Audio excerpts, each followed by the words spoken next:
안녕하세요. 6월 첫째 주 미국 시장의 주요 소식들을 담은 자료들 함께 살펴보겠습니다. 네, 안녕하세요. S&P 500 지수가 뭐 새 역사를 쓰는가 하면 또 다른 쪽에선 소비가 좀 안 좋다 이런 경고음도 들리고 좀 상반된 신호들이 많았던 한 주였어요. 맞습니다.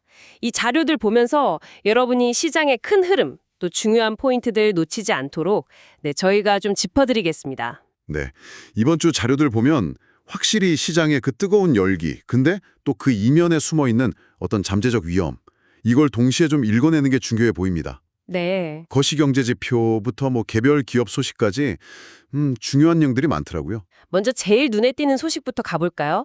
6월 6일이죠? S&P 500 지수가 이게 장중이긴 했지만 사상 처음으로 6,000선을 넘었어요. 네, 넘었습니다. 와, 이건 정말 대단한 상승세인데 뭐가 이렇게 기록적인 랠리를 만든 걸까요?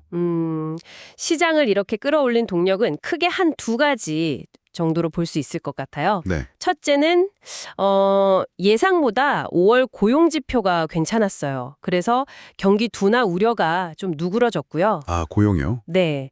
그리고 둘째는 그 미중 무역 협상 타결 기대감, 이게 다시 좀 고개를 들면서 투자 심리를 좀 부추겼습니다. 그렇군요. 특히 기술주, 그리고 일부 소비재 관련 주식들, 이런 쪽이 상승을 이끌었죠. 근데 그 같은 날이요.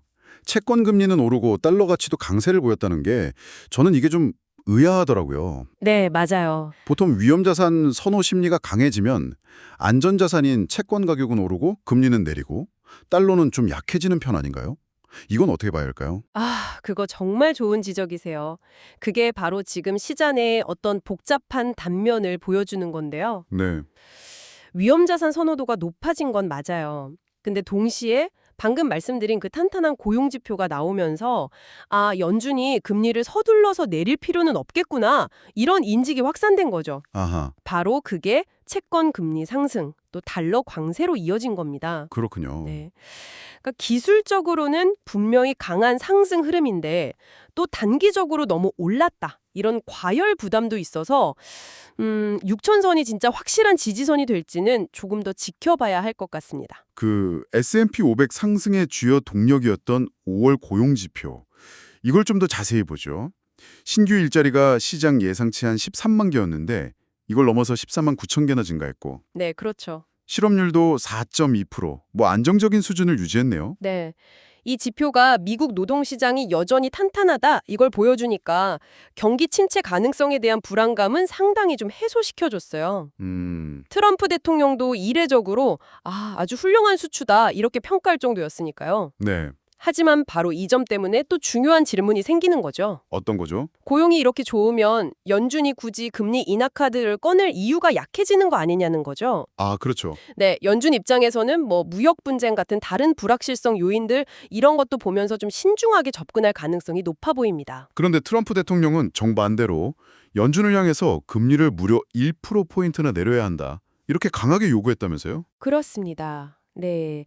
소셜미디어를 통해서 뭐 유럽이나 다른 나라들하고 비교하면서 미국 금리가 너무 높다 이렇게 주장을 했죠. 허허.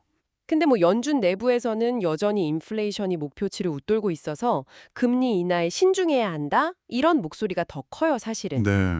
결국 이 발언은 뭐 연준의 독립성 이런 걸 고려할 때 실제 정책 결정에 영향을 주기보다는 좀 정치적인 압박 이런 성격이 강하다고 봐야겠죠. 그렇겠네요. 시장 참여자들도 대부분은 다가오는 6월 FOMC, 그러니까 연준 다음 회의에서는 금리가 동결될 거다 이렇게 보고 있습니다. 자, 이제 개별 기업으로 좀 눈을 돌려보면요.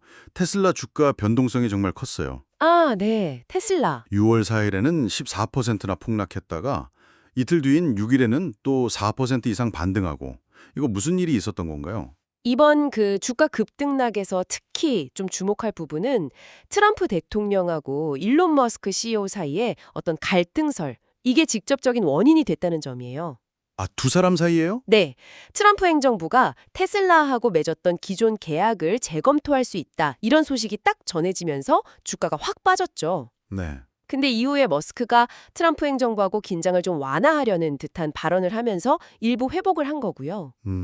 결국 보면 기업의 어떤 본질적인 가치 변화보다는 정치적인 리스크가 주가를 흔든 셈이죠. 그렇군요. 근데 그럼에도 불구하고 테슬라 주가는 연초 대비해서는 여전히 한 27% 낮은 수준이고 또 높은 밸류에이션, 그러니까 기업 이익 대비 주가가 너무 높다는 거, 한 120대 정도 되는데 이건 여전히 좀 부담입니다. 반면에 그 프리미엄 운동복 브랜드죠. 룰루레몬.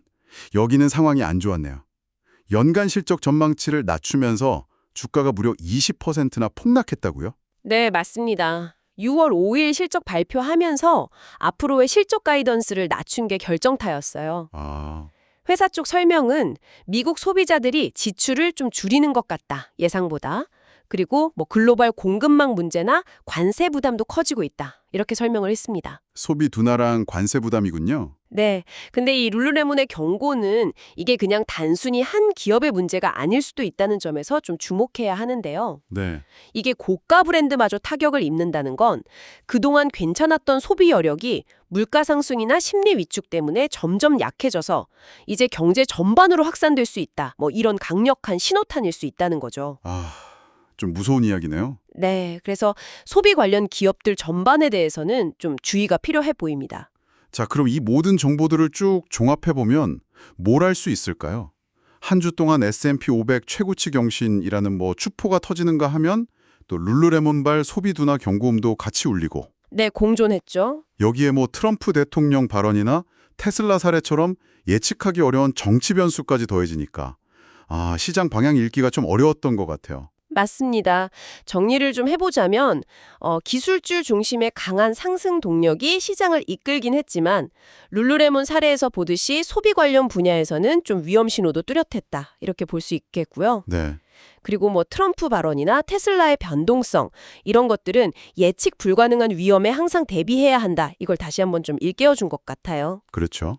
리스크 관리. 네, 그래서 단기적으로는 기술주 강세 흐름이 좀 더 이어질 수도 있겠지만 소비 관련 섹터는 조금 더 보수적으로 접근하고 또 금리나 무역 협상 같은 이런 거시적인 불확실성 요인들을 계속 주시하면서 좀 균형 잡힌 시각을 유지하는 게 중요해 보입니다. 마지막으로 이 자료들에서 한 걸음 더 나아가서 이런 질문을 던져볼 수도 있겠네요. 네. S&P 500 같은 금융시장 지표는 정말 하늘 높은 줄 모르고 오르는데 룰루레몬처럼 실물 경제하고 밀접한 소비재 기업에서는 경고음이 나오고 있단 말이죠. 네, 그렇죠. 그 차이. 이게 앞으로 금융시장하고 실물 경제 사이의 괴리, 이 거리가 더 심화될 수 있다는 어떤 전조일까요? 아니면 그냥 일부 섹터에 국한된 일시적인 조정일까요? 생각해 볼 문제네요. 여러분도 한번 생각해 보시면 좋겠습니다.